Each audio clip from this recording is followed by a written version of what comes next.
আসসালামু আলাইকুম বন্ধুরা, চলে আসলাম নতুন একটা ভিডিও নিয়ে। তো আজকে আমি যাচ্ছি বাংলাদেশি তেহারি আনার জন্য। আজকে যেহেতু আমার কাজ অফ, তো আজকে নাস্তা করবো আমরা বাংলাদেশি তেহারি দিয়ে। তো জিসান রুমের মধ্যে একা একা নাক ডেকে ঘুমাচ্ছে, তো আমি যাচ্ছি তেহারি আনতে। খেতে হবে, না খেলে শরীর ভালো থাকবে না। টাকা কামিয়ে কী করবো যদি নাই খেতে পারি? তো যাই হোক, বাঁচবো আর কই দিন, ভালো করে খেতে হবে। তো এই ঠান্ডার মধ্যে আমি চলে যাচ্ছি তেহারি আনার জন্য। সবচেয়ে মজার বিষয় হলো রাস্তাঘাটে সবাই আমার দিকে তাকিয়ে আছে। আর আমার দিকে তাকিয়ে আছে কারণ সবাই শীতে ঠান্ডায় কাঁপছে। আর আমি হাফ হাতা টি শার্ট পরে এবং হাফ প্যান্ট পরে রাস্তা দিয়ে হাঁটতেছি। তো সবাই আমার ভাবতেছে আমি ছোটো একটা পাগল। যাই হোক, তারা তো জানে না আমি অনেক বড় পাগল। যাই হোক, আপনারা দেখতে পাচ্ছেন বাইরে অনেক রৌদ্র, কিন্তু রৌদ্র হলে কী হবে? কুয়েতের মধ্যে শীতের মধ্যে রৌদ্র থাকলেও রোদের কোনো দাম নাই। শীতেই রাজা, আবার গরমের সময় রৌদ্র না থাকলেও গরমই রাজা।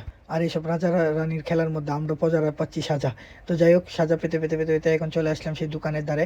আর এটা হচ্ছে সেই বাংলাদেশি রেস্টুরেন্ট। তো এখান থেকে রাত্রে আমরা চিতল পিঠা খেয়েছিলাম, তো আবার এখানে চলে আসলাম তেয়ারি নেওয়ার জন্য।